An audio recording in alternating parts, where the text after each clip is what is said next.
Okay, fantastic. Good afternoon, everyone. Welcome to all of you here in the room and to those of you joining us on the live stream. Welcome to the last, but not the least, the final session here at COP28 here in the Buildings Pavilion. And I hope you all have had an invigorated time so far at COP. I hope that you've learned something. I hope that you've engaged in some collaboration and that you'll be leaving with a new impetus and hope in relation to our collective ability to decarbonise our built environment. As you can see on screen, today's session is all about building the transition to a sustainable, decarbonised and resilient built environment. Building the Transition is World GBC's campaign that we have carried on from World Green Building Week this year into COP28 here in the UAE, and we'll continue it into 2024 and on to COP29. As part of this campaign, we've joined together with our global network of green building councils, net zero carbon buildings commitment signatories, partners and other supporters to present an open letter to political leaders here at COP28.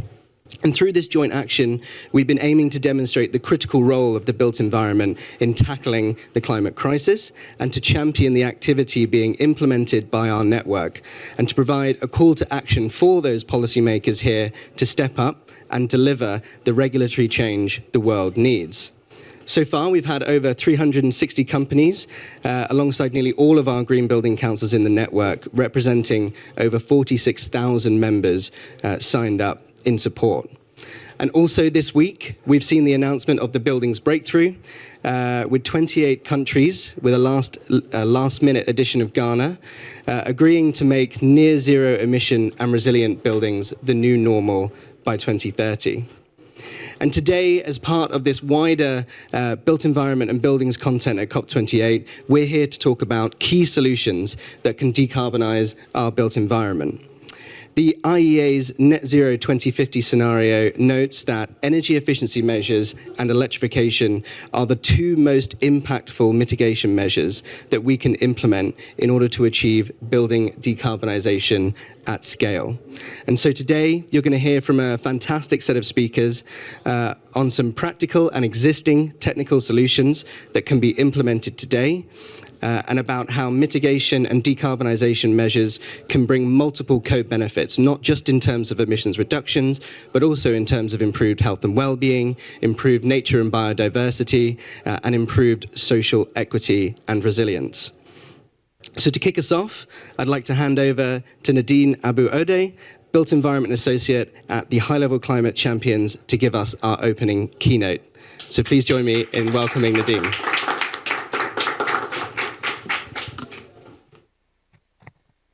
Thank you. Good afternoon, everyone. I'm Nadine Abu Ode, part of the Built Environment Climate Champions team, as well as the Building to COP Coalition Ambassador. I'm delighted to have the opportunity today to be a part of this event and talk about the importance of decarbonizing the built environment sector.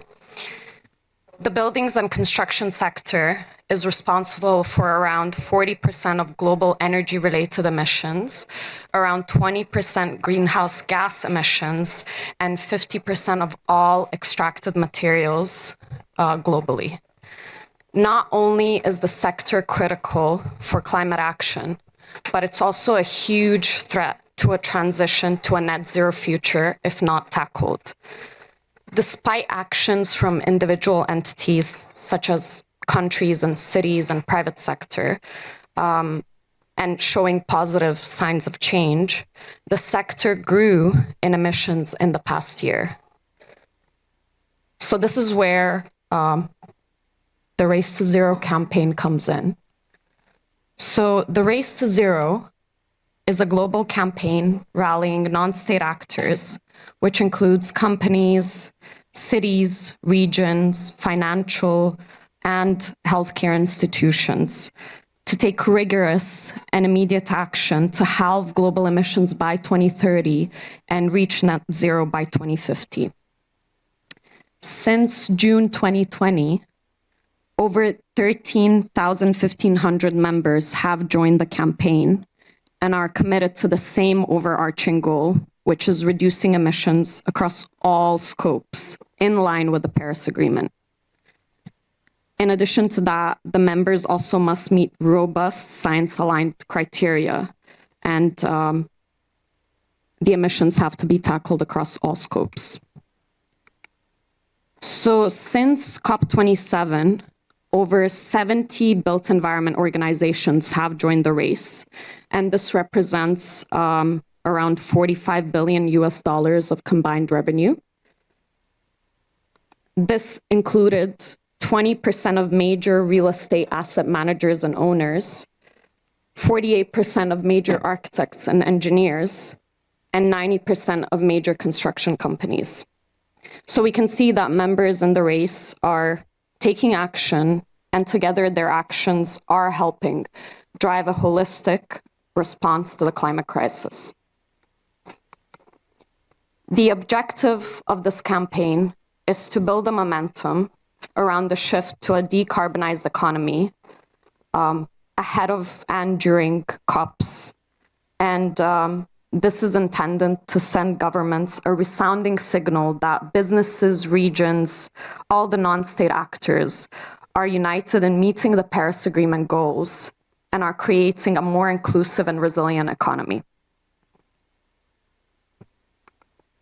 So here you can see some of the organizations that have already joined the race globally and regionally.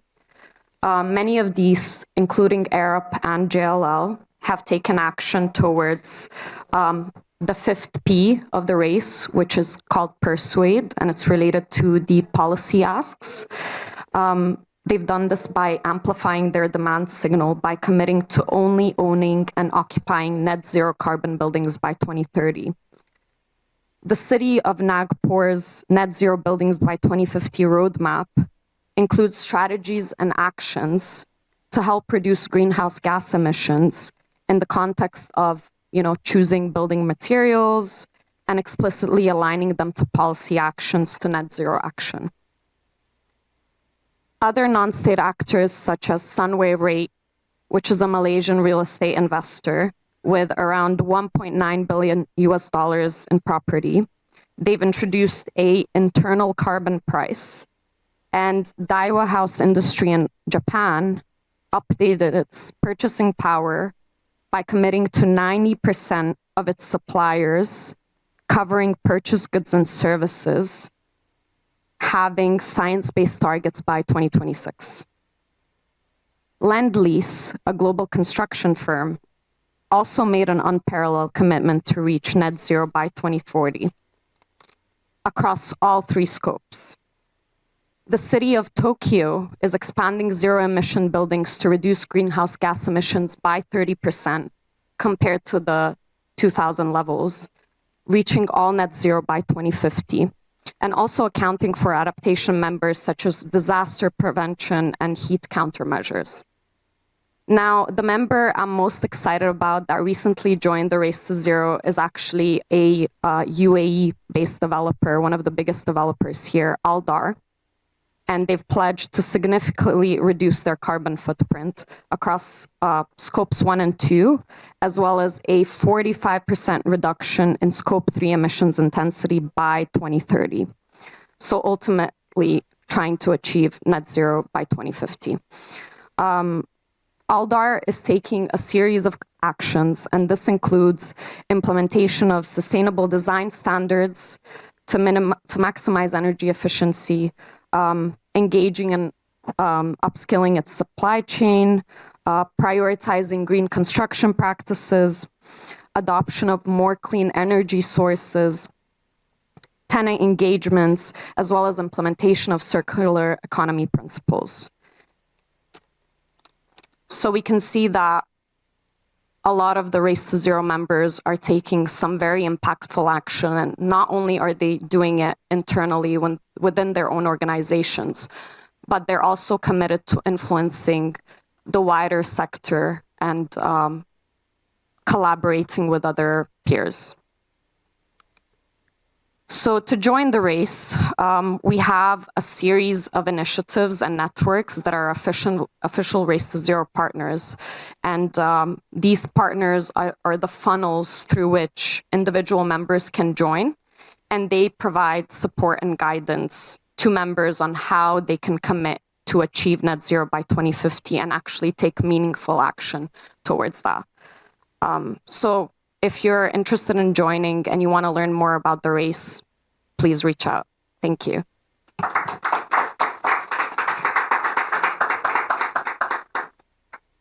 Wonderful. Wonderful. Thanks, Nadine.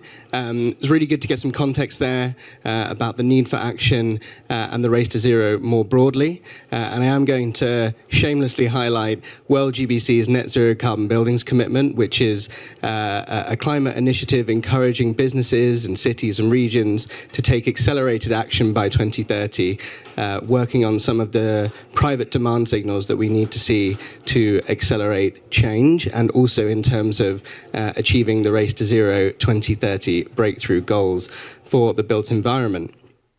But now we're going to hear from two speakers in a bit of a solutions showcase to highlight some of the existing technologies and solutions that are delivering decarbonisation today. So first up, joining us remotely, we have Jessica Grove-Smith, Joint Managing Director of the Passive House Institute. So hopefully we have Jessica online. Excellent. Over to you, Jessica. Hello, yes, thank you. Thank you for the introduction. Greetings to everybody from COP who's sitting there in the room online in the buildings pavilion. I'm sorry I can't be there with you today, but it's fantastic that we do have this opportunity to network also online and virtually. So welcome to all of you, and welcome also to everybody who's listening online. My name is Jessica Grove-Smith. I'm joining you from Germany today, from Darmstadt, with a solutions showcase for high energy efficiency, the Passive House. You should be able to see my screen now, yes? So if we click to the next slide, please, and click twice so we see the image as well. We heard also in the opening statement that energy efficiency is really one of the most important areas and one of the most impactful that we need in order to reduce our emissions and stay on where we'll reach our climate targets. And this is particularly also the case in the construction and in the building industry. What you see on this first slide here is a deep energy retrofit project in Frankfurt, where the Passive House concept has been applied. It's a multifamily building from the 50s. On the left-hand side, you see the thermal imaging from before the retrofit. On the right-hand side, after. It was retrofitted very successfully, and the heating energy consumption was cut from the high 200 kilowatt hours per square meter in year to only 17 kilowatt hours per square meter in year, and obviously also equivalent reduction in carbon emissions. So I'm starting out with this to say that the technology and the know-how really is there. The challenge that we're facing is how do we implement mechanisms? How do we collaborate? How do we change the industry that this really high energy efficiency level in this construction sector can become the new norm and scale worldwide?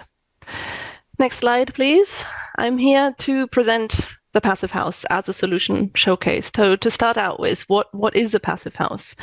It is a concept that focuses on high energy efficiency at the core of the definition and what Passive House is all about. The approach is to design buildings under the local climate conditions, the local context, for high thermal comfort and high indoor quality, so having a good environment for people to live and to work in, but to do that with minimum energy input. It's a performance-based standard, which means that we've defined a maximum operational energy demand that is very, very clearly defined. And then the buildings optimized through design, through energy modeling to meet exactly that target. And that standard is now being implemented not only for single family, not only for residential buildings, but it's applicable in the same way, the same concept, also for offices, for hotels, schools, universities, and even entire districts now are implementing this as a standard. Next slide, please. What you see here is the very first Passive House residential building that was actually built in 1991 here in Darmstadt as a pilot project to showcase whether this high level of energy efficiency can realize in practice or whether it's purely theory. Proof of concept, yes, it can. So over 30 years of energy consumption data from this particular project show that that building, even after 30 years, still has a really, really low energy consumption of only 10 kilowatt hours per square meter in year. To put that into a bit of context, for those of you who are maybe less familiar with the actual numbers of heating energy consumption, So we're talking about 90% reduction compared to the existing building stock here in Germany, here in Europe, and still around 50 to 70% reduction compared to what code is proposing for new builds today. So we can do better. The technology is there, and the passive house concept is a solution of how to approach this. Next slide, please. There's absolutely no magic to it. I won't dive into the technical details because we simply don't have time.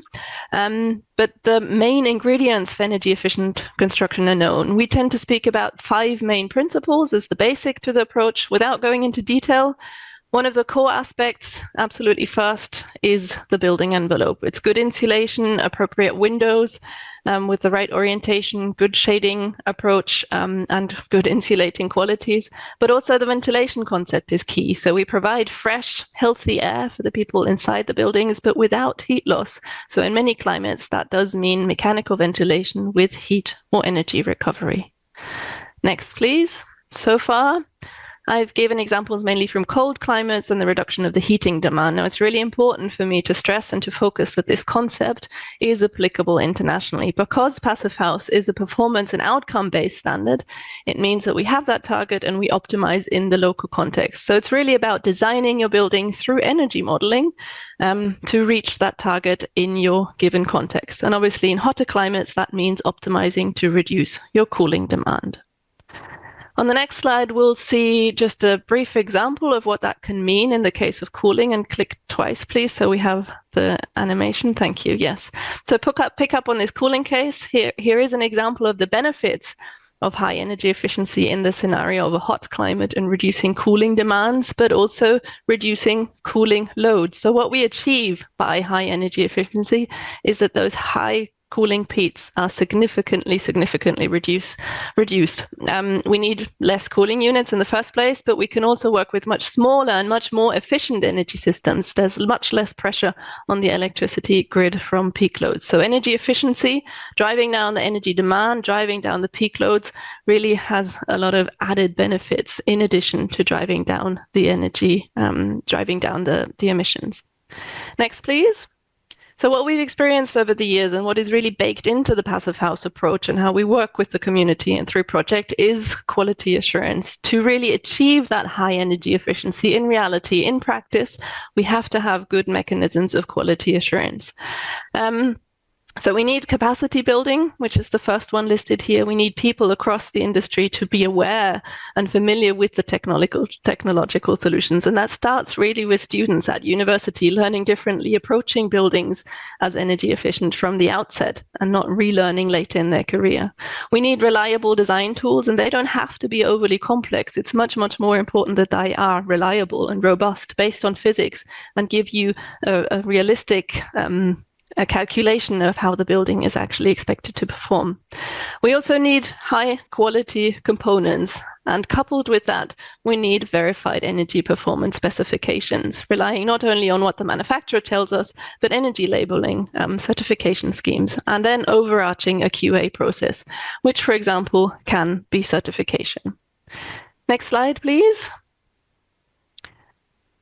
Proof of concept are realized buildings, the Passive House standard, and we do the quality assurance through certification. So we offer certification for buildings, but all those different tiers as well. So for components, for tools, for people, as an offer of quality assurance. The Passive House is certainly not new. There are now over 3.6 million square meters of certified passive houses around the world of varying typologies, whether it's a new build or retrofit, residential or non-residential. Without diving into detail of a specific project today, because there's just such a large variety and all of us are interested in a different typology in different context, I do invite you to take a look at the online database, which is shown here on this slide. Take a look at what typology you are most interested in, reach out to the network, reach out to the practitioners who are working in this field and who are implementing this high energy efficiency solution in their world, in their context.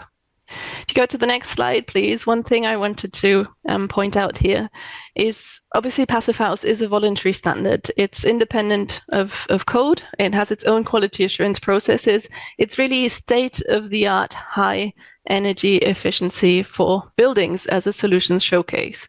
Code and policy are absolutely essential, and we need to keep working on that. That's a lot of what COP is about. It's important to push to incentivize energy efficiency and better solutions, but by nature, policy can be fairly slow and it can only be incremental within the context it's working with. So voluntary standards such as the Passive House can be more ambitious. They can really push where we need to be going and the state of the art. And that makes them a really, really important driver for market transformation. A driver in the sector of building expertise, so that capacity building, a driver for the actual component development and market availability, but also a driver in terms of establishing those quality assurance processes and just building a market. So that's really what we're working on within our community. Next slide, please. Just to reflect that, of course, there is a lot more in the context of decarbonizing building. There is a lot more than that niche focus of Passive House, which is to reduce the operational energy needs, which it does extremely well and extremely successfully. But what so energy efficiency is, in our experience and working with the teams, working with partners, is a door opener in many, many, many regards. So once you have reduced the energy demand, brought down those peak loads, it gives you so many more advantages and benefits and opportunities. So for example, once you've reduced your energy demand, that fully renewable energy supply, the topics of electrification that are so important, become so much easier. Obviously, there's also the context of materials. Passive House gives you the flexibility of working with different materials, different building traditions, deliberately keeping it open to an extent that we achieve higher energy efficiency, but we don't constrain. So we still allow using kind of building traditions that fit the local context. Obviously, there's clearly more and more a push, and that's absolutely important and essential for low carbon materials.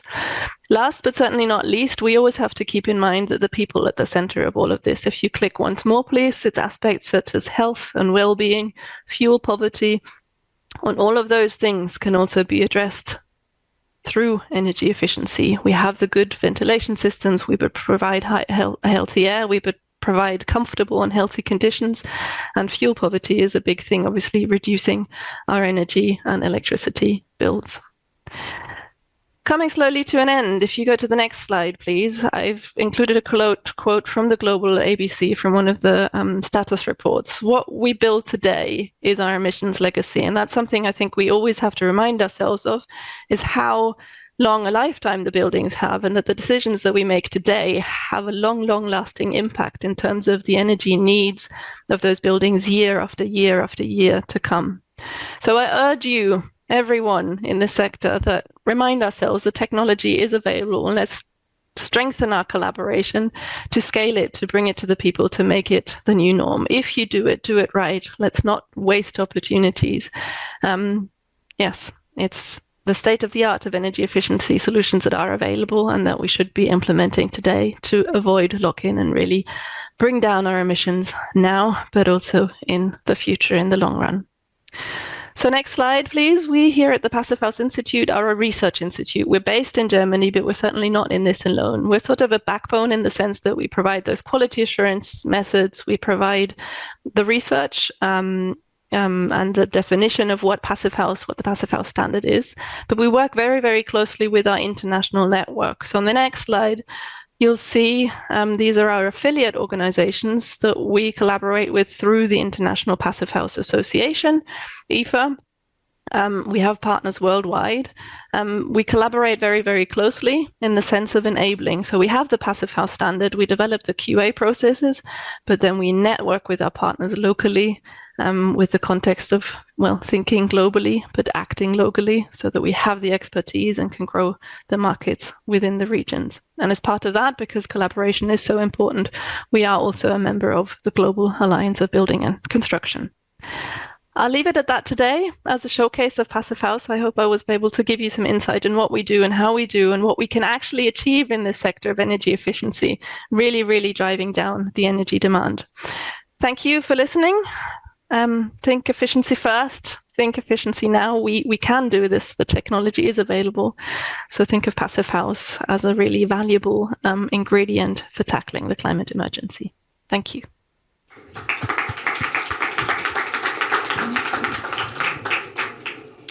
Thank you, Jessica. Great to hear about the Passive House standard and the importance of energy efficiency. Some fantastic images and case studies there, but also really highlighting the importance of how implementing energy efficiency and other decarbonisation measures can really boost, as we said, other co-benefits, health and well-being, air quality and beyond. So thank you very much. Next up, we have Anders Hall. Anders is the president of the European Solar Shading Organization, and I hope you're going to take us through all things solar shading. Thank you, Anders. Thank you. First of all, thank you for making it a priority to attend the session together with us today. I'm good to go? Right. So we heard about energy efficiency, and I will stay on that topic. And this is the punchline I've used the past 15 years, talking about solar shading, that the best kilowatt hour is always the one we don't need. But before I go on, have you removed my movie? Yes, you have. Slide 2 is gone. Yes, it is. Okay. Anyway, I had a short movie, 20 seconds, just to show what I mean with dynamic solar shading, because even here at COP, when I meet people and I'm asked the question, what are your agendas? And I say dynamic solar shading, and I tell you more than 9 out of 10 people start thinking about solar panels. That's not the case. It's about shading the windows with blinds and awnings, etc. A technology we had for thousands of years. And what I'm referring to is that same technology, but in a slightly modernized version, you could say. I give you just one example here. Since 2016, I've done quite a bit of work in India, working with Griya and Terry. We've done research there, etc. And to summarize it in a very, let's say, approachable way, I got this calculation from one of their energy experts. And he said, if you take a standard window of 1 square meter during 1 year in New Delhi, you have the energy transfer through that window during 1 year that in energy terms is equivalent to what you need to boil 30,000 eggs or making 40,000 cups of coffee. And then we allow that to happen, and then we put machinery in the building to remove all that excessive energy out again for us to survive as human beings. It's kind of backwards, isn't it? And also listening to many exciting seminars around COP here and on other events I attend, we have all these challenges and programs we are involved in, but I say I kind of feel that there is this common denominator that emerges over and over again, particularly where I come from. I come from Sweden. I mean, we really suffer now the consequences of the energy issues, energy supply and the production of energy. And then we hear this a couple of years ago from International Energy Agency that only driven by air conditioning, the global energy consumption will quadruple around the world. And I particularly like this slide, which is information we quite recently got, showing statistics on energy use again for air conditioning, looking back. Instead of, because what we do a lot is we anticipate the future, what we want to do tomorrow. But this is also a bit of track record. And we see here in Europe that we use 200% more energy for air conditioning in residential buildings Where I come from up north in Scandinavia, before we didn't have air conditioners at all because we have a cold climate a big part of the year. But it's happening now in DIY shops, etc. ACs are being sold. So yes, and then of course we have the increase of heat-related deaths, harming our poor and vulnerable people. So for me, this is not only about energy, it's also about the well-being of people. I want to highlight that this goes together. So what we did a couple of years ago, back in 2019, we said in the European Solar Shading Organization that we've done science over the years. We have years and years of experience from real life, but we need somehow, in an unbiased way, to have a look upon our solutions that can verify our claims. So we chose Guidehouse, a consultancy firm in Germany that holds, I'd say, one of the most extensive databases on building statistics for Europe. How many square meters of schools do we have, hospitals, residential, private housing, how many windows do we have, etc., etc. And we gave them 2 scenarios to implement on top of that building statistics. And it took about a year, and then we got the results. And yes, we also said we would like to use this to create an awareness around what role solar shading honestly really can bring. Because today in building regulations, we are not considered as a necessity, we are an accessory. We are equal to a table, a chair, a doormat, or something. We are struggling now with the EPBD updates on European level, the building directive, where recently now the Spanish politician says solar shading, well, that's only for privacy, it has nothing to do with energy, so we leave it out. One of these days right now, they might decide just to close the book on things and not even consider to bring solar shading up as a technical building component, together with light, air conditioning, ventilation, etc. So there we go. Yes, for us to be, because we are part of the technology in a building that is vitally important. So I just put it very, very straightforward and simple here. So red is bad and green is good, right? So we said the bow scenario we gave them was we do nothing new. We leave it as it is and let us just tag along. No change. Green preferred scenario is that we do get recognition in the building regulations, for example, in the way that before, like they do in France now. That's a good example, a good change in France. You have to consider the use of solar shading before you dimension the implementation of air conditioning in your building, for example. Together with a conservative increase, nothing crazy, here are the results.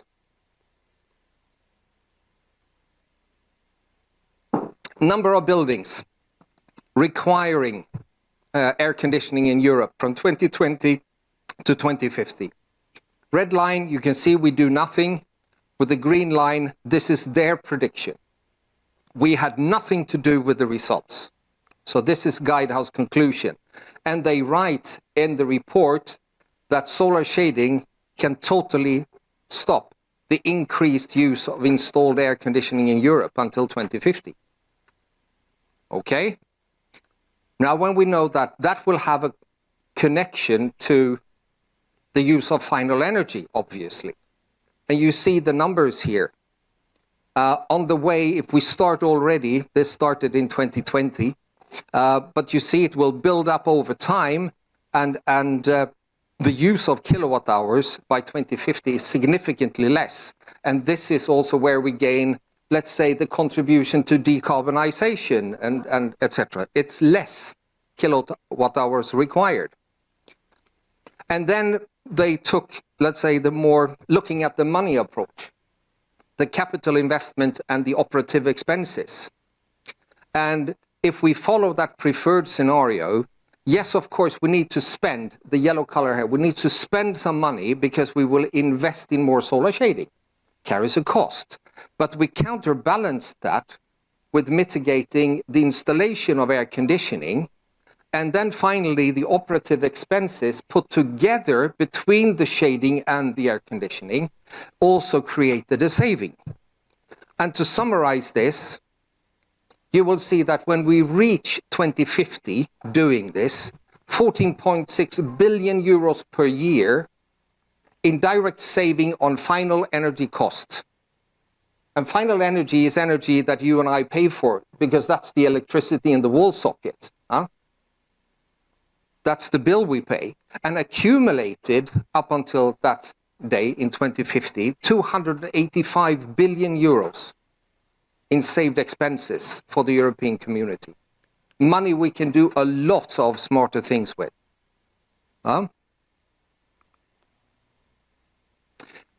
We started also to say we need to prepare our own industry to get ready for the new questions from maybe people like you, or from the architects, or from the consultants, sustainability people.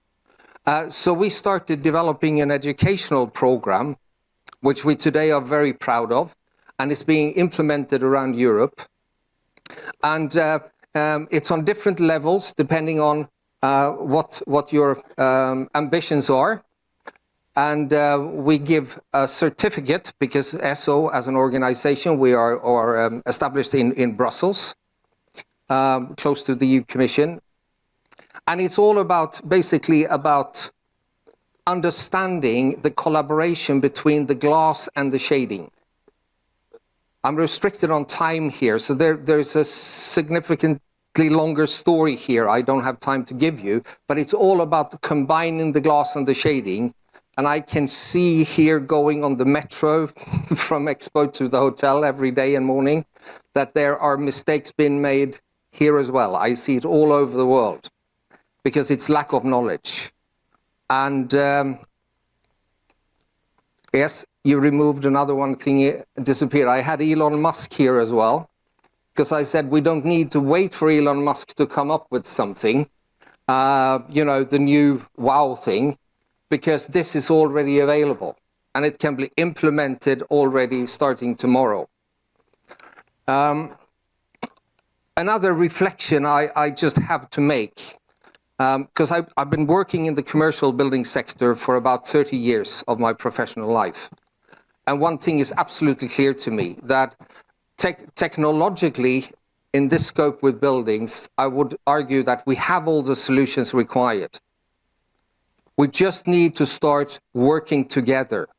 And because working and cooperation means working together, not working at the same time. And that is still being done a lot. And I've been in hundreds of these situations myself. And the other important thing to add here, which also disappeared, so I don't know what you guys done, I said at the bottom here to take a shared responsibility for the outcome.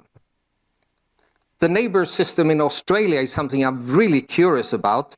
It's being exported now from Australia to the UK. And I would argue to look at a neighbour's version being implemented in Europe as well, because that's not only looking at what you plan to do and up until you leave the keys. It's about how does this building perform over time in the future. And that can only be achieved by shared responsibility in the building sector. So yes, we are a European organization. UK was part of our organization before Brexit, so they are still with us. But we do have an extensive international network already. So if you're interested in reaching out, talking to us, etc., the educational program or whatever, why should we reinvent the wheel? I sometimes say we have probably about 30 of the best brains in our industry, in our organization, in the world today. So we are more than willing to cooperate with you, so working together. to achieve. And by this brief presentation, I hope I created some awareness, some interest, and I hope I triggered your curiosity to consider solar shading as a vital component for what we all would like to achieve. So, thank you.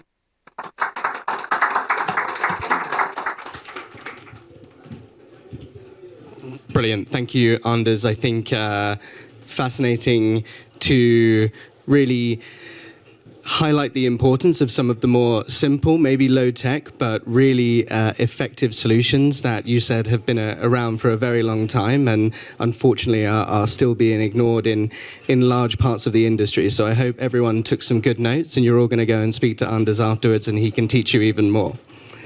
We're now going to move on to the second half of our session today, and we're going to have a fantastic panel discussion about delivering this action that we've talked about and some of the solutions that we've talked about at scale. So if I could please ask up to the front of the stage, we have Emily Grandstaff-Rice, the American Institute of Architects President for 2023. We have Ibrahim Kronfol, Project Manager from DAR.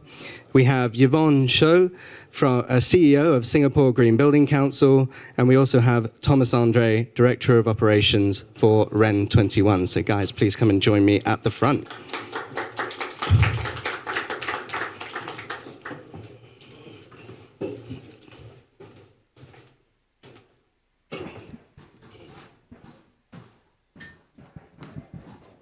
Excellent. Are we all comfortable? Good stuff. So the reason we're here today, and we've heard from our two speakers so far, is about the importance of energy efficiency and electrification. Energy efficiency, often described as the golden rule of building decarbonisation. I think we heard first fuel from Jessica in her presentation. I think hopefully we and our audience are aware of that, but it's good to get a bit of context and then move on to understanding how we're going to start really implementing this at scale, because it's all very well having one or two extremely well-performing buildings or one or two hero buildings, but we really need to start taking action at a significantly deeper level if we're going to stay on track for 1.5. So I think to start with, maybe we can talk a little bit more about the current situation in relation to energy efficiency and electrification in the built environment. And Thomas, maybe we can start with you, telling us a little bit about REN 21's work and your global status report. Thank you very much, Matt, and nice to meet you all. So indeed, my name is Thomas André, and I'm part of REN 21. REN 21 is a global multi-stakeholder network active in advancing the uptake of renewables. So our organization that gathers more than 110 members, spanning from governments to industry associations, civil society organizations, science, academia players, we are all working together to really document the advance of in terms of renewable energy, including electrification topics and energy efficiency issues, but also making sure that the discussions, the debates around what needs to be advanced is well understood, and so that we can also align ourselves as a wide community with different perspectives to be a bit more active and efficient, let's say, in our diverse actions.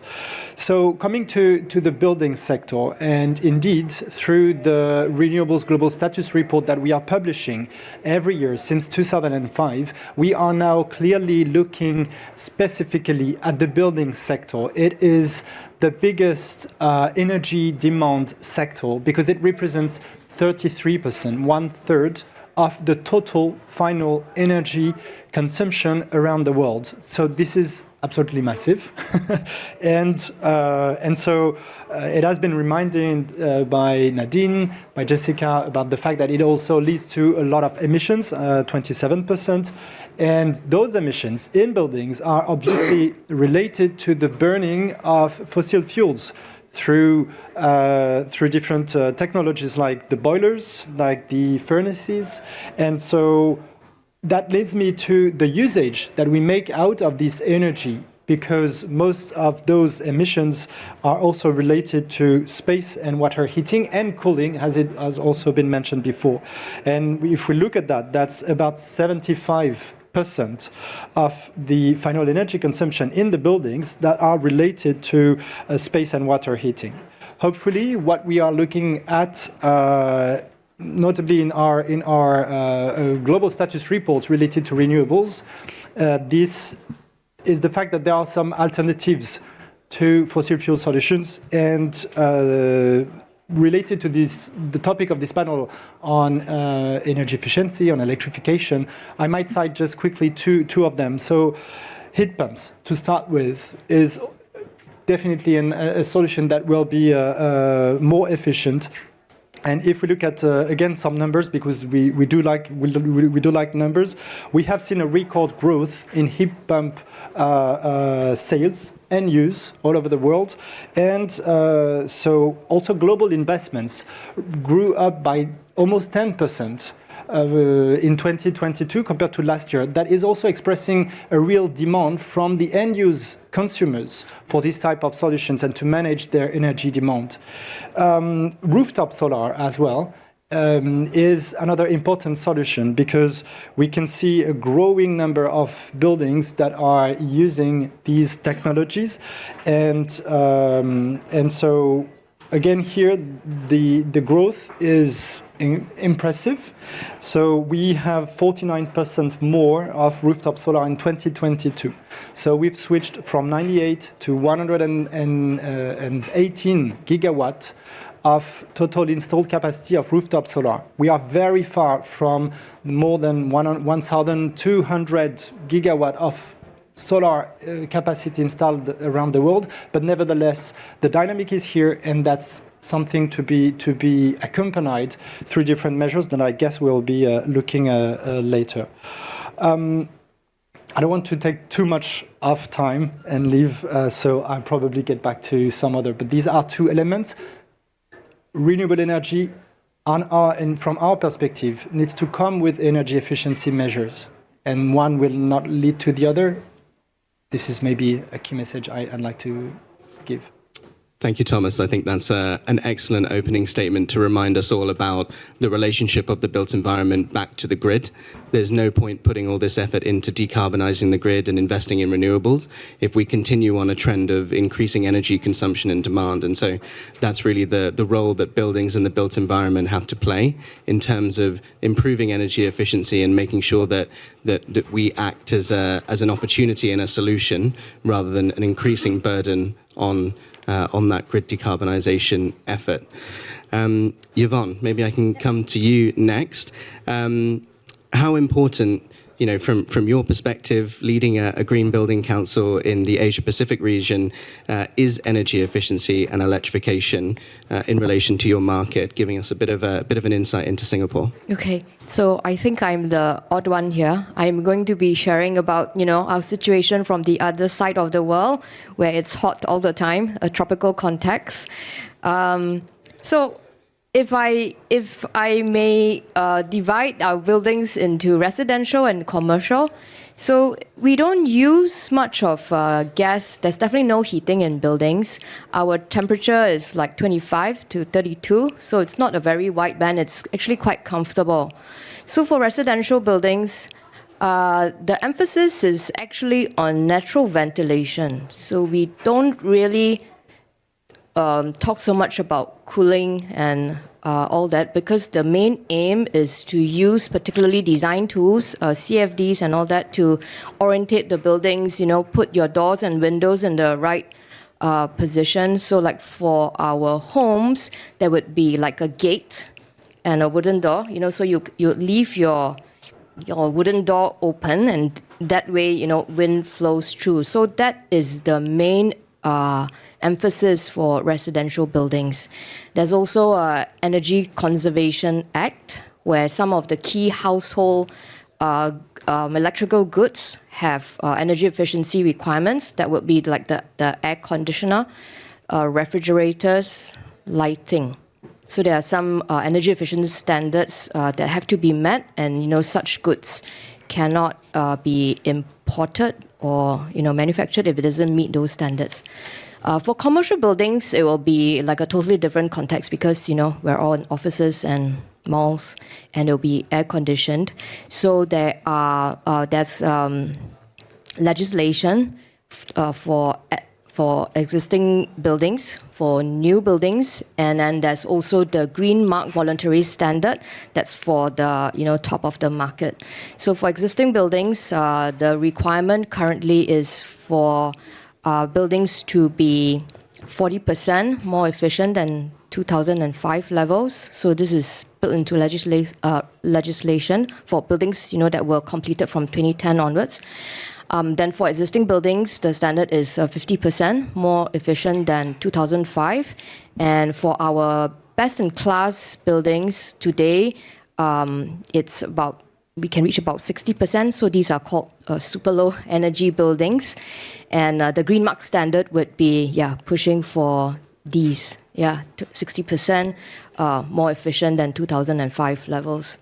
So there's a big emphasis on energy efficiency in Singapore because we just don't have many options for renewable energy. Solar is the only viable option currently, and due to our limited geographical size, if every single inch of Singapore rooftop land and water is covered with solar panels, it will only meet about 5% of our total energy needs. So now we're on track to attain, I think, like 3% by 2030. It's currently about like 2%. So, it's like, so energy efficiency is like super big, and we are looking at other strategies like importing clean energy from the region and having a regional grid and that sort of thing. So it's a very, very different conversation for us. Yeah, thanks, Siobhan. I think that it just goes to reinforce the point that we started off there in terms of energy efficiency supporting and being a key measure of those other decarbonisation actions, especially bringing in that context from Singapore and in the region. There's no one way to design and decarbonise a building, whether it be regional or national or even at asset level. So that's something we've always got to consider, and especially when it comes to energy efficiency, there are different challenges, whether it's energy efficiency around heating, cooling, all of the above. Okay, well, I think hopefully we've got a good bit of context there as to why this is important, if you didn't already think so.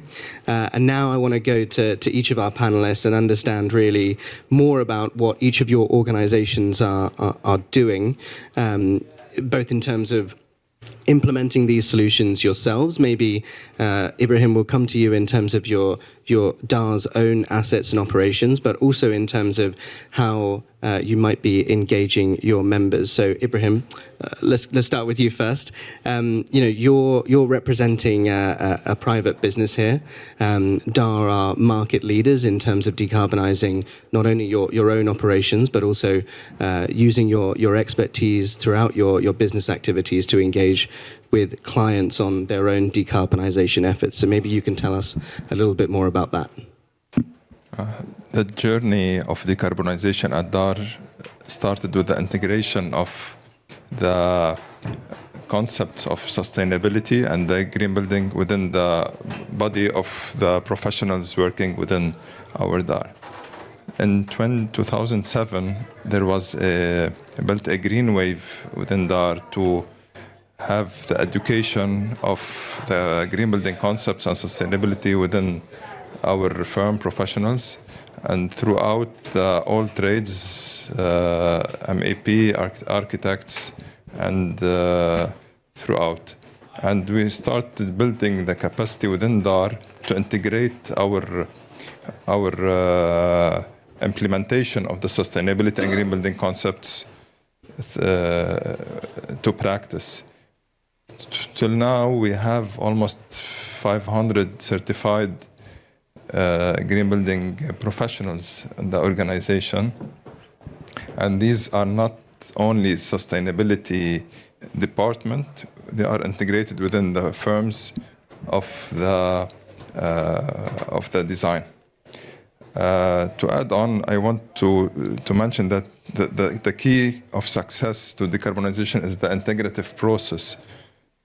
Building up or gathering the stakeholders from the design with the operator all together to have something more, a good product, a high performance building that can perform actually. At the start of the project, we usually set the KPIs and we ensure the assessment through a life cycle assessment from the procurement of the product till it is demolished. This is an overall, it's the mindset of that building, of the team working on the projects that need to be changed. Wonderful. Thank you, Ibrahim. I think that's a really important point that we're going to keep touching on in terms of that collaboration, not only within your organization, but also in terms of working on projects and getting all of the stakeholders involved as soon as possible once that project is initiated in order to maximize that impact.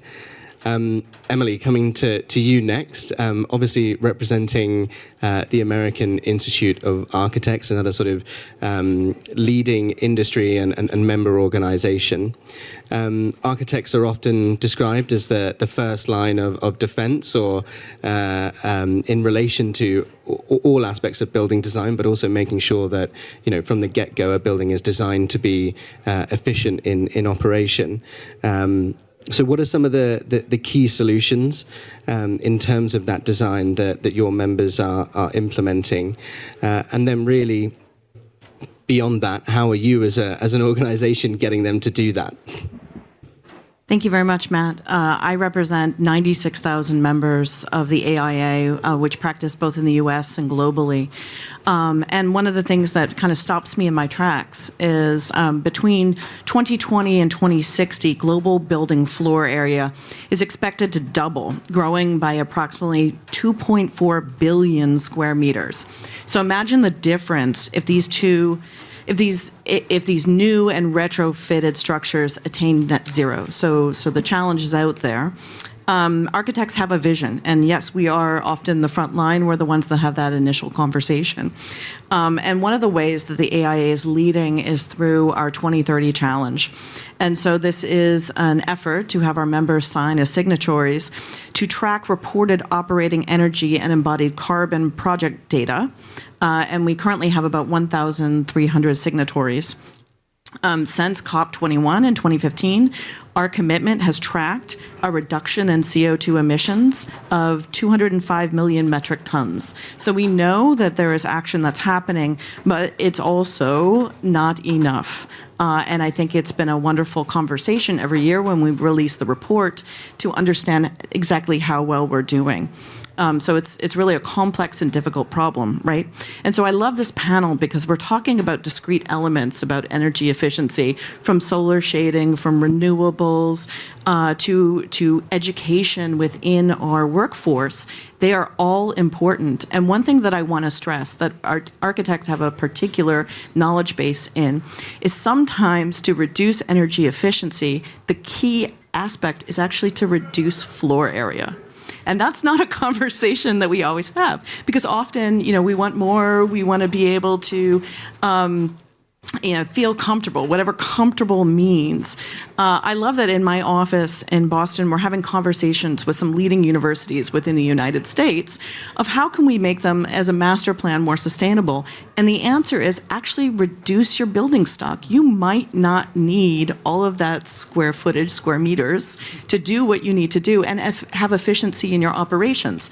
That also means having the difficult conversation with users that you might need to change the way that you work, live, play, learn in the building. You don't need a coffee maker every 2 offices, right? Those types of operational, just human aspects, which reduces the load before we go into the issue of needing all of these other discrete solutions. And I think architects, we see many things, we solve complex problems. We are a partner in this.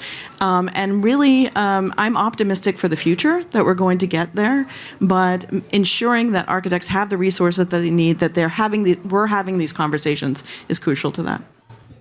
Yeah, I think that's a difficult but extremely important point, Emily, in terms of as industry organizations being able to educate and make that argument of a little bit less might go a much longer way in terms of decarbonizing the built environment, and educating clients along that journey can't always be easy, but definitely something that commitments such as AIA's is really important in driving. Absolutely. You touched on efficiencies and performance, and we just said that that's a difficult conversation. But how do you help to sell that argument in terms of the other benefits, in terms of the impact for users and occupants? Because in the end of our title there is and beyond, and I think that's what we're trying to touch at there. Well, it's interesting. Unfortunately, sustainability and energy efficiency is politicized within my country. And that's one of the challenges we have. What we are finding is that the conversation sometimes needs to shift to resiliency. And you can define resiliency in many ways. That also means, climate action in terms of more larger events that we need to protect for. That also means protecting our accessibility to energy, and hence renewables and batteries, and ensuring, I just worked on a project that had geothermal, right? And so that's an incredibly energy intensive, but opportunity for buildings to look at some natural solutions. So that being said, I think the way that we need to move forward is to look at things holistically. And I love bringing the conversation of public health and indoor air quality in this. Yes, we're talking about energy efficiency, but part of that is also selecting the right systems so that we have the proper indoor air quality that we need to move forward. And that's a partnership that we need to do with other allied consultants like mechanical engineers, to make sure that we're not just picking the systems that have always been, but we're picking systems that are innovating, providing a new standard of indoor air quality, especially post-pandemic, and are energy efficient. Wonderful. Thank you, Emily. And I think, obviously extremely important on that collaboration front. We're going to touch on that a little bit more in a second. But again, going back to that difficult conversation and trying to really ensure that we're all taking the necessary action, and definitely in the global north, trying to focus on retrofit and renovation and the optimal use of the building assets that we already have before we go into designing big, shiny new buildings that we may or may not need. Thomas, just coming to you again on that broader question, whether you have any other points from REN 21's perspective in terms of those solutions and how REN 21 is engaging not only with your other stakeholders but also with the market in terms of encouraging that uptake and action. Thank you, Matt. I guess by nature, in our DNA, we are a multi-stakeholder network. So we have the mandate to put all those different perspectives around the table to work on how collectively we can advance renewable energy. But this is not enough. We also need to focus on those demand sectors, transport, industry, and building. And so here, I think the very first key step is to make sure that we identify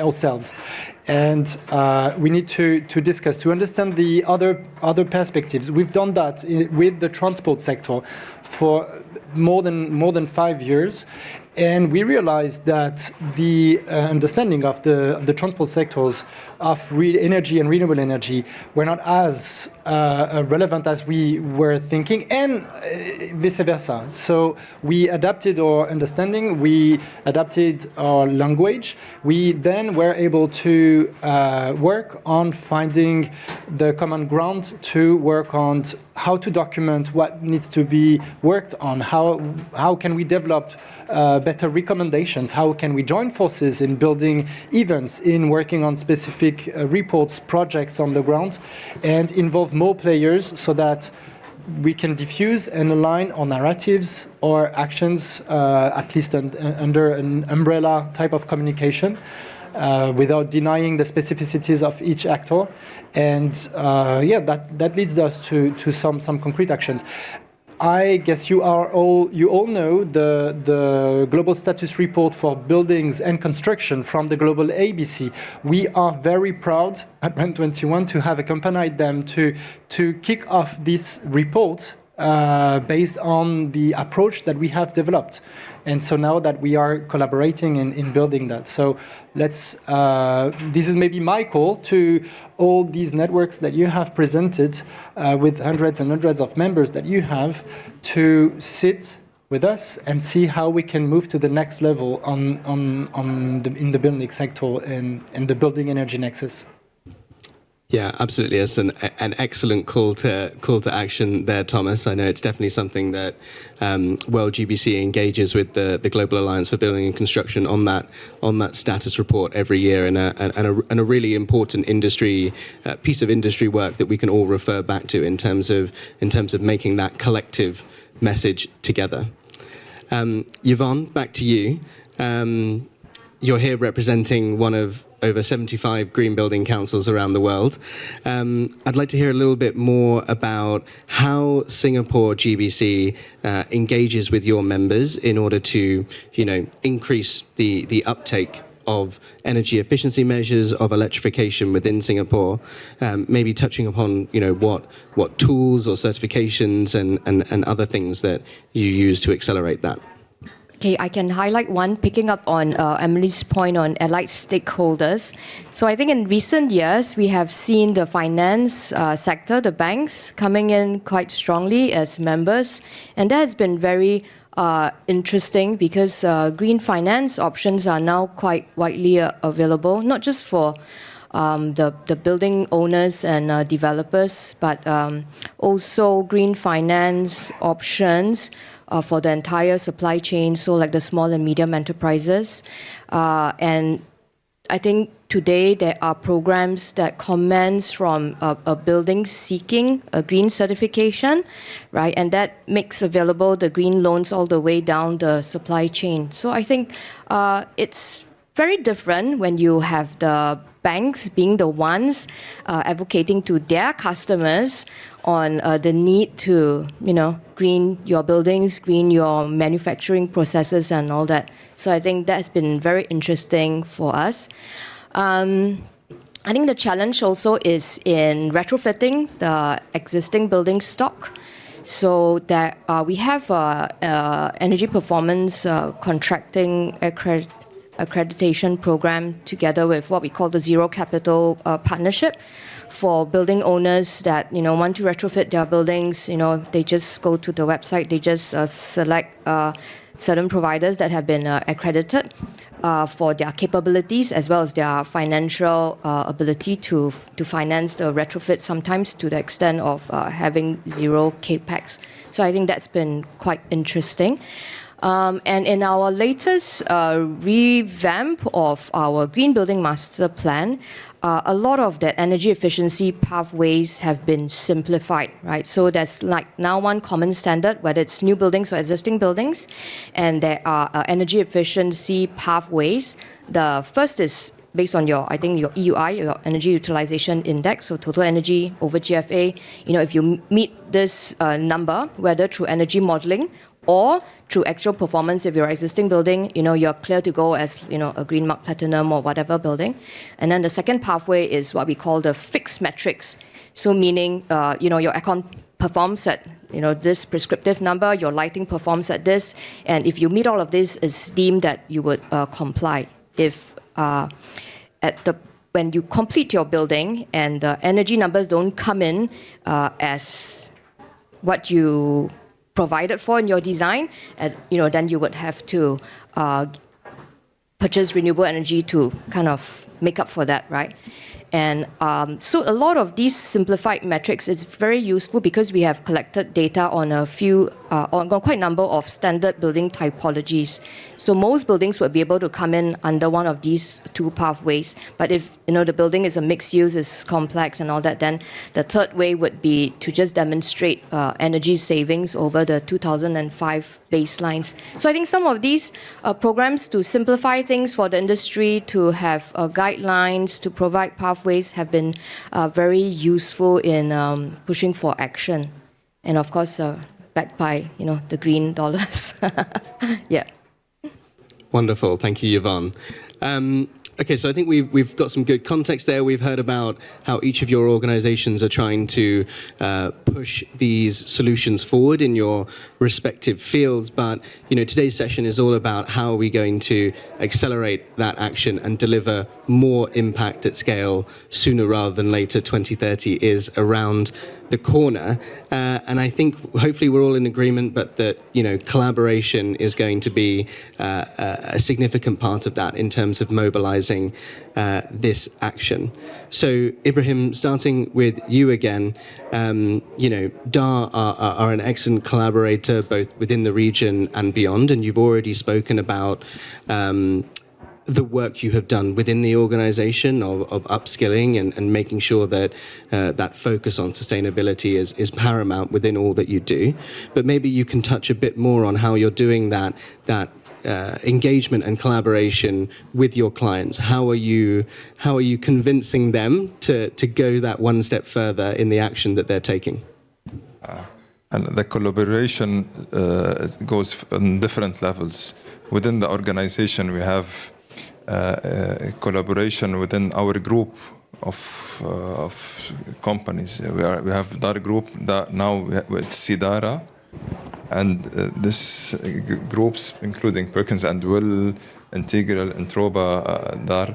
We created like sustainability task force that a group that we collaborate with each other to ensure the level of knowledge and innovation, and we are all up to the level of expertise. We share ideas.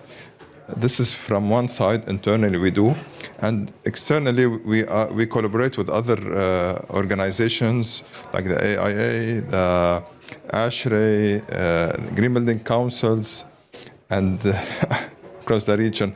At the US GBC, we have representatives at the technical advisory groups and the lead steering committee.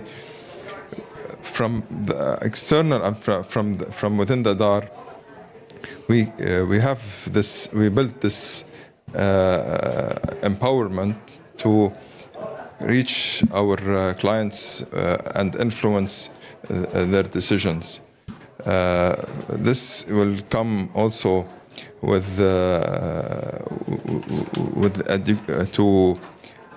to educate the clients and to educate the contractors and the public to keep this not within the firm, but to furthest to the outside, so we can have the decarbonization can take place and the action can take place. Wonderful, thank you, Ibrahim. And yeah, I'm also going to give a shout out to the Sidara group and all of the affiliate members. They do a lot of excellent work, not only with World GBC, but also a lot of national green building councils that you mentioned as well. And they're all signatories of World GBC's Net Zero carbon buildings commitment. So we love to see it. Emily, back over to you. You've spoken to us about AIA's commitment, the role of architects.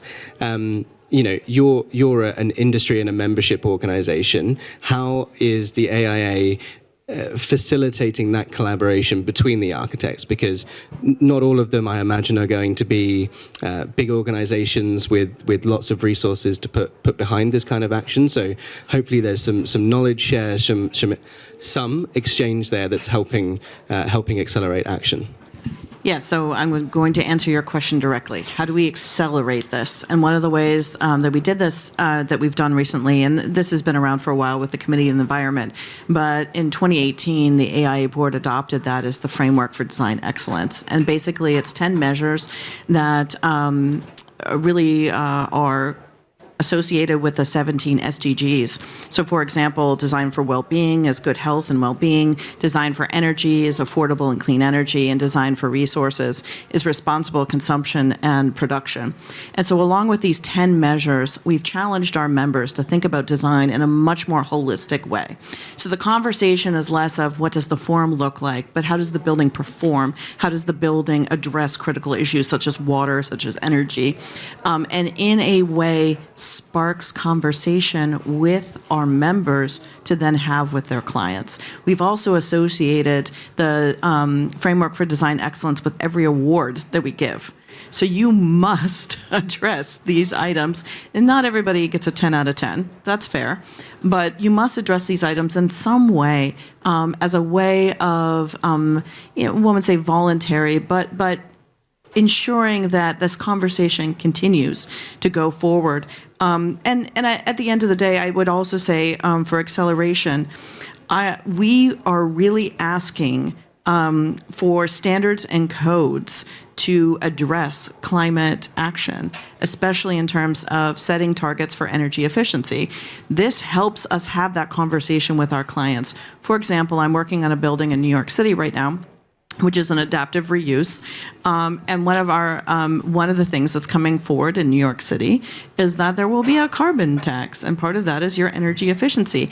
And that we had a conversation with the client, are you willing to pay this in 10 years when this is implemented? And they decided, no, we are going to go fully electric. That allows us to have that conversation. Not that we couldn't have that conversation before, but it's real. There are implications for not adopting a more accelerated attitude towards energy efficiency. New York is one. Many other cities are doing other things. So I think the American Institute of Architects, we're having the conversation internally, but we also want to work with policymakers to ensure, hey, your jurisdiction really does care about this. And that's why we need to do this now, not later. Yeah, I think you're nearly jumping to the next question, so I hope you've got more examples when we come back to wrapping up around that policy point. But absolutely, I guess you want to take that conversation and not the responsibility, but that away from actors and leaders within this space having to convince others to come on this journey, and hopefully get some policy and regulation that lifts everyone up in order to deliver the impact at scale that we've been talking about. Yvonne, speaking of collaboration, GBCs are very good at this. I can vouch for them. But maybe you can tell us a little bit more about what Singapore GBC is doing in this space, and maybe touch on the Asia Pacific Zero Carbon Roadmap as a good example of that regional collaboration. Okay, so this is more World GBC stuff. There are 5 networks, and Singapore is part of the Asia Pacific network. And you're right, because I think 60% of the population is in Asia, and urbanization is an everyday thing. It's less about retrofits, but more about how do we work with governments, how do we work with the industry, how do we scale up. So it's a very different focus. So as a regional network, we have developed together with Joy, the head of Asia Pacific programs, a net zero readiness framework, and it's got a few elements in it, and I've got it down here. I think there are 5 elements. The first is government, like getting buildings onto the NDCs and having roadmaps to achieving net zero buildings. The second is on technical pathways with defining what does net zero mean. Like in our part of the world, it's still a relatively new concept. People are still just focusing on building. People don't talk about net zero so often, right? It's a tough journey. We're talking about housing the population, good quality of life, and that sort of conversations. Yeah. So having this technical pathways is important for our region. Having certification programs to provide that framework is important as well. And what is the energy improvement strategy, right, for new buildings, for existing buildings? The third thing is about data, having greater transparency, and to build in, especially I think it's important, digital infrastructure now for us to be able to measure, to track, and to monitor building performance over time. Because it's easy to build a new green building, but does it stay green throughout its life, right? So I think today with the digital capabilities, this has to go hand in hand when the building is built, putting in the instrumentation, measuring, tracking, monitoring. Yeah. The fourth is on finance. Someone has to pay for it. So, working with the financial sector to encourage more investments in buildings for the finance sector to support the greening efforts of buildings and the whole supply chain. That's a key thing for us. And then lastly, also mindset. The people, right? Having programs for people to understand what does net zero mean for the industry. Things like pledges and commitments are a way to be able to rally different players together to have a common platform to discuss and share ideas. So as a region, I think this is the framework that we have come up with for us as GBCs to work with our industry, to work with our government, policymakers, to chart the path to net zero together. Excellent. Thank you, Joy. All right, we are coming to our last question, and then hopefully we'll have some time to maybe go to the audience. So if you haven't already thought of a question, please get thinking. But hopefully to sort of wrap this up, we've had some context. We've heard about what you're doing. We've heard about what collaboration can do to accelerate this uptake. And I think the final point is really to hear from the panel on policy and regulation. What do we need to see in different aspects in order to further accelerate action? So Thomas, maybe I can start at you. You gave some fantastic context at the beginning in terms of that relationship between policies around renewables and decarbonisation of the grid, and how buildings and the built environment play an important part of that. So maybe more on what things do we need to see from national governments all the way through to more local governments, because one of the biggest announcements this week was the buildings breakthrough for the built environment. So hopefully now that they've all announced that they want to take more action, we need to tell them what action to take. Indeed, and I guess from our side we can say that the building sector is a very dispersed and scattered market. Particularly when it comes at implementing various solutions that we've heard today, and so you've said it, Emily. We've got various discrete solutions to put in place, and when you are referring to standard and codes, I guess this is also maybe a way to support the deployment of these type of solutions, because it then leads indeed to informing the decision makers in developing the policies that can support the market development. We've got targets. This is very good. We could talk about different countries putting some targets in terms of heat pump installations or solar rooftop for electrification related issues. Targets is good. It shows commitment, but we also need to look at more regulatory and mandate type of policies.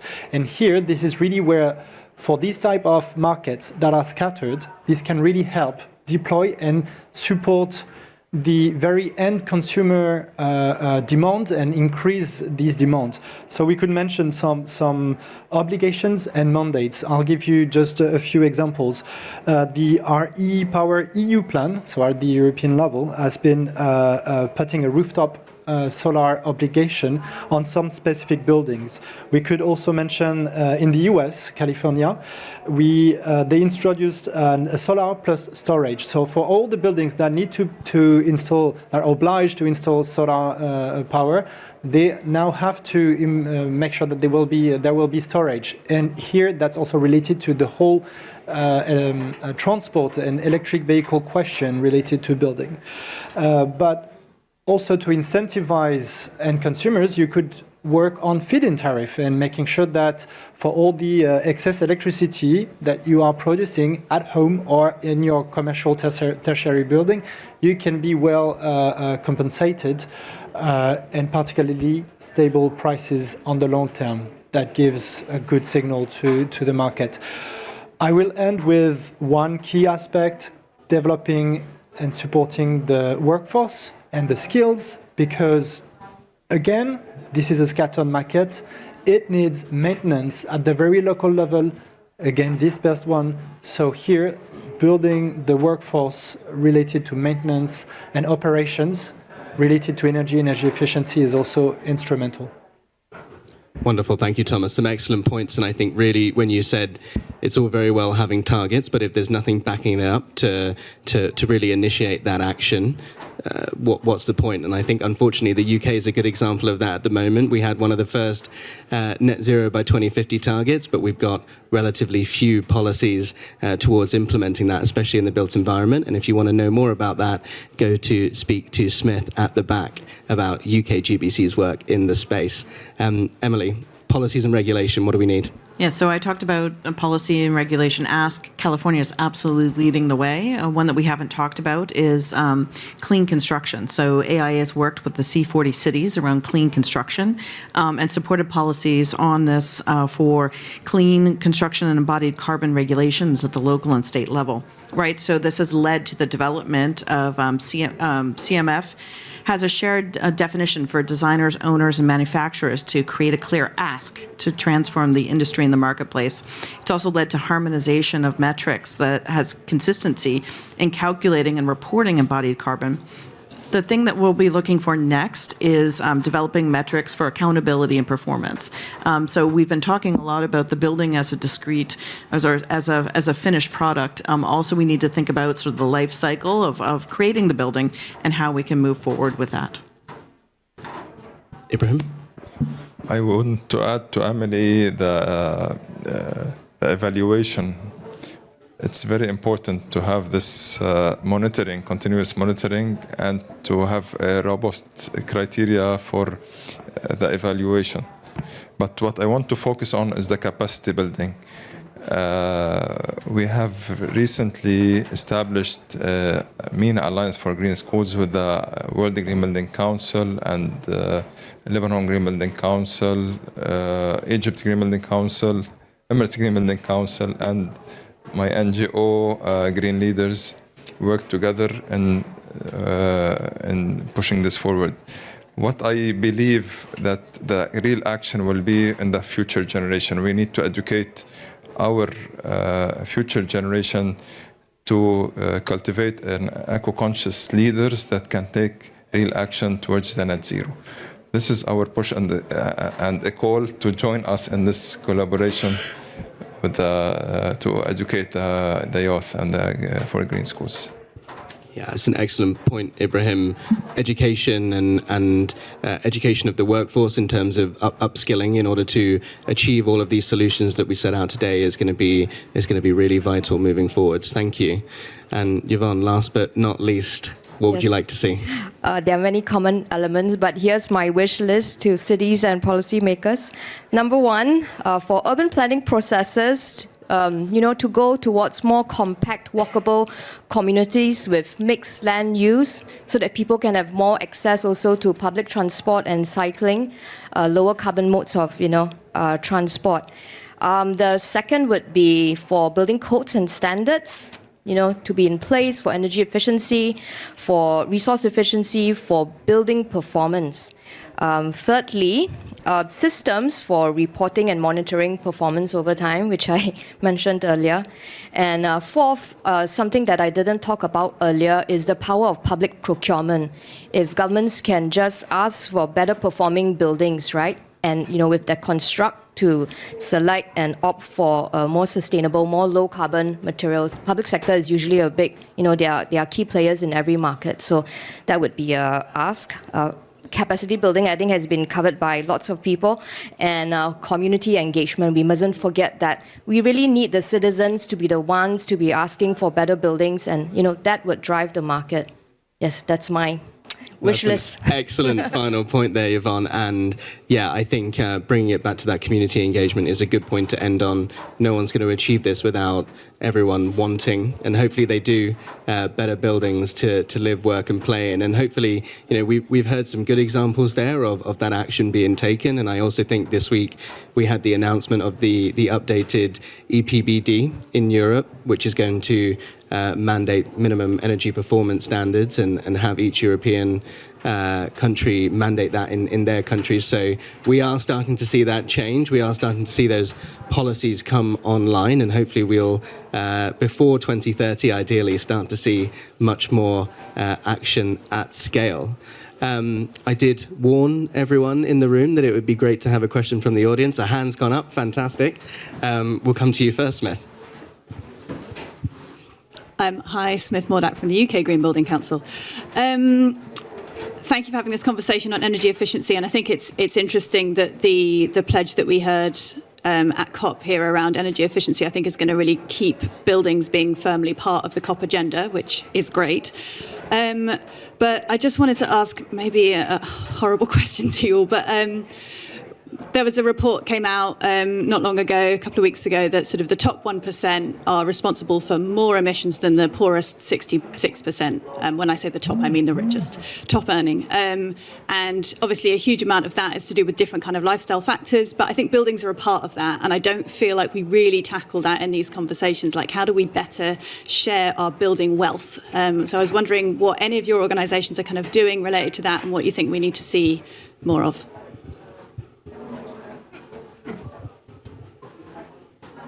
Do you want to go for that first, and then we maybe take another question? Does anyone have anything to say?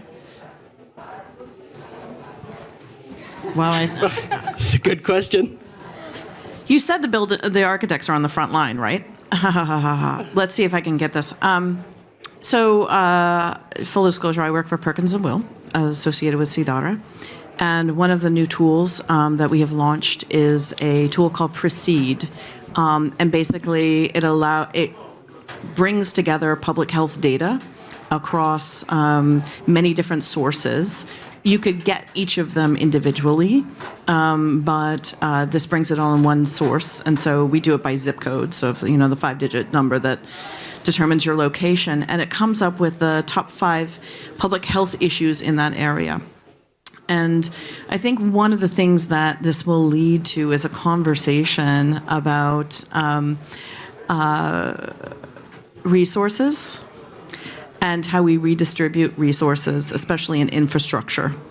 And part of that 1% is also the resources and the support for those buildings that are, quote unquote, luxury, right?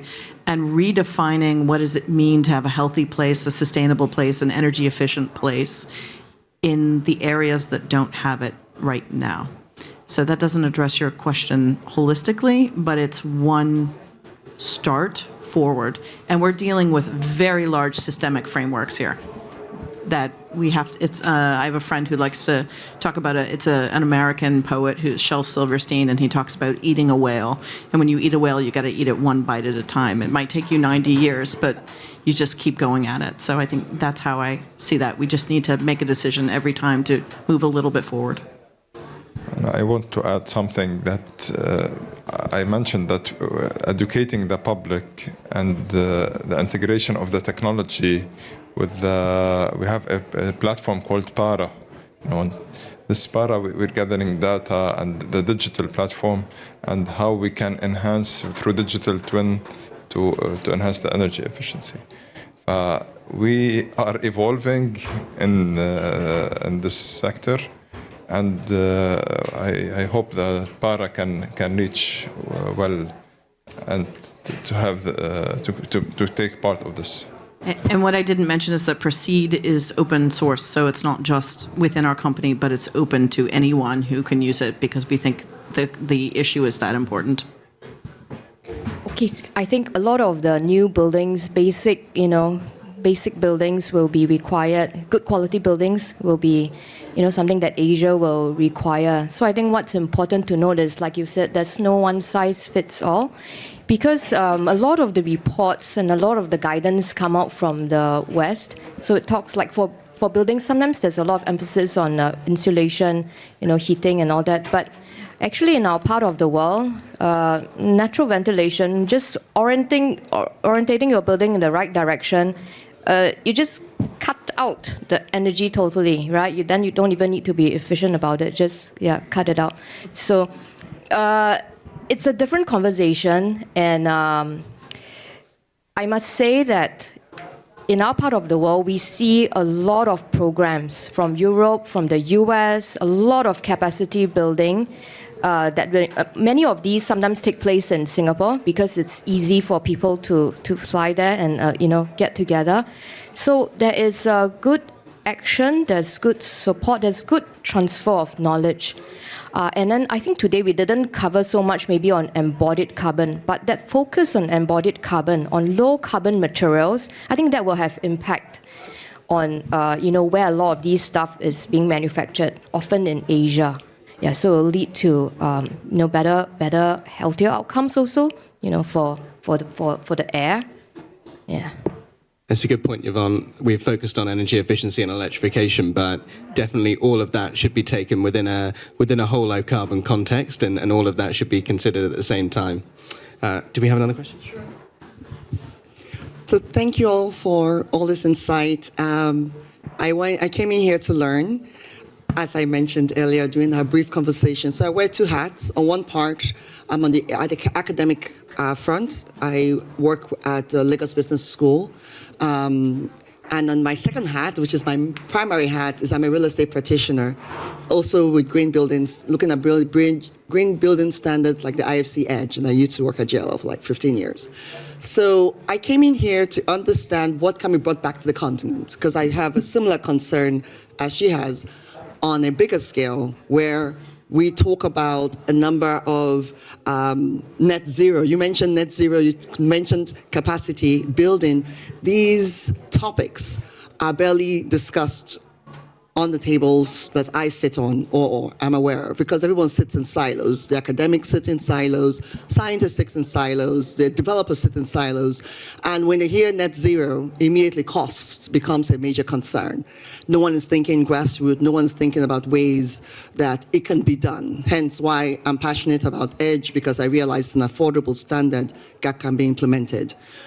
Now I'm sitting down and maybe putting a little bit of pressure also on you all, saying from the different positions you sit on and the different organizations that you're part of, because they're global. I see Global Alliance for Building and Construction. The Green Building Council, I know one exists in Nigeria. I know the one that exists in Egypt. I'm based out of Egypt currently. So how are you ensuring that this conversation is going down, particularly to the most vulnerable communities that do need to do this? Because what I hear is an opportunity for Africa to leapfrog. We really can, by coming up with first understanding and then empowering the grassroots to come up with local solutions that they can. But that starts from even understanding what the problem is, and I don't think it is happening yet. So I'm curious to know how you're seeing those conversations taking place, if not what are plans to make sure that knowledge is being transferred down. Can I start? Please do. The policy itself, unfortunately, sometimes it's very complex. Many do not understand the policy itself, and we need to explain. And I don't know if it's meant to be complex. Simplifying the policies, make it this simple, and going through organizations like the Green Building Councils that have interaction with the public and the local organizations can help in having this reach out. First, I believe that policies need to be more simplified. So if you can explain this to a 5-year-old child, this could be implemented. If we could not explain to students, I think this is more complex, and it's almost impossible to have it there. I think you mentioned some of the regional green building councils there, and I think I would definitely champion their role in terms of everything you've described. World GBC exists to be a convener and operate at that global stage. Yvonne mentioned the regional networks that we have, where we try to get all of the green building councils representing their members nationally to collaborate at a regional level, bring those global ideas down to that regional level, and then they in turn take them to their local market and implement whatever's appropriate, because there is no one size fits all. There's no one journey, like I said, whether by country or by region or by asset. And then it's up to those green building councils to work with their members on what is most appropriate in their local market. It might not be super technical net zero stuff right from the word go. It might be community engagement. It might be education and skills based. It might be policy and advocacy work with maybe national governments, but maybe local governments from cities all the way through to towns. So you're absolutely right. It's not about a one-size-fits-all solution, and it's important that we have organisations that take it through to a national and a local level at that point to make it relevant and to make it accessible as well. Anyone else? To add to Matt's point, so when the World GBC launched the net zero commitments, the commitment was, I think, 2018. So when we met as the Asia Pacific region, we were saying, we can't bring this, to our members. It's too far out. So in the end, we had to come up with, what we came up with was a response to that, right? Which is the net zero readiness framework, just to measure how ready we were. So, and I find that in Asia, the dynamics are different. So we have things like government as the first thing, and then we have something at the bottom on mindset. So these are not yet, because I just feel we're not ready to just straight out and then just dive and said, let's go net zero, when there's so little awareness about it. So I think the Green Building Council network is having that different networks is quite good, because we each need to interpret what it means and then what we can do and how we can support each other. And it's a smaller geographical region rather than just like the world. There's an indigenous architect in the US who always reminds us, you can't design for us without us. And so whatever solution is must be authentic to Nigeria. The challenge is so deep that it has to work, and there's no policy from another country that won't work in Nigeria without having Nigeria's partnership. Excellent. I think we're allowed one more question if we've got it. Anyone else? Yeah, hi, I'm Duncan Baker-Brown from the Royal Institute of British Architects. It's not for you guys, actually, it's for the guys sitting down here. I've just, in the UK, we've got the most poorly insulated housing in Europe, famously. And a lot of local authorities are doing large-scale sort of retrofit roadmaps and studies for their social housing stock, tens of thousands of homes. And I've been involved with a number of them, and I would say as soon as we start instigating and running thermodynamic models describing retrofit improvements on homes, we increase the number of overheating days in the summer. Every model shows this. So what we're advising, and we're not the only people doing that, is that we're going to introduce external shading in new treble glazed windows. And we're looking for those products.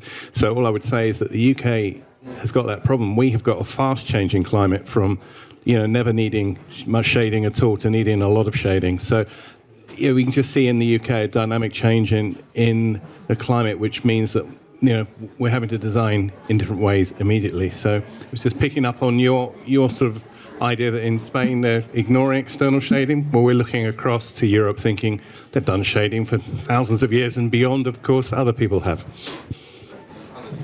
Yeah, well, now I risk to put some petrol on the fire here, but there is actually, I know very, very well what you're talking about, and I've worked very closely with the British Blind and Shutter organization. There is a global challenge in terms of describing energy performance and thermal balance in buildings. And I won't name any names on softwares, but the problem is that most softwares dominating the global market in describing exactly what's happening with the shading and the glass in combination gives you totally the wrong results. And it's the wrong result the wrong way, unfortunately. And we are doing heavy work on that together with Fraunhofer Institute in Germany at the moment to bring some visibility to that. So it's a sad circumstance that if you pay attention to it and you really spend the hours of doing something, the tools available, with very, very few exceptions, they give you the wrong information. And I can come back to that. I've offered Global ABC a free webinar in January, February or something when I have more time, and I can give you more information on that. But we are working very hard on it because this is also a key component for us to move forward in the right way together, right? Just to be clear, I was saying that external shading devices gave us the results we needed. I know. All right, good. I thought you thought. Just in case. Yeah, but then again, 98% of the shading market in the world is interior. So it's a bigger thing. No. All right. I think even though we are the final session and there's no one after us, I think we are pushing the limits of some good faith with the timing there. So I think we'll wrap up. So wonderful to have you all today here in the room. Those of you joining on the live stream, I hope you've enjoyed this session and everything that's happened this week in the Buildings Pavilion here. I hope you've all learned something. I hope we're all going to go back to our respective countries and organisations and do some good in terms of accelerating that change, collaborating more and delivering more impact at scale. And I hope you'll join me in thanking all of our wonderful panel and also the speakers who kicked off our session.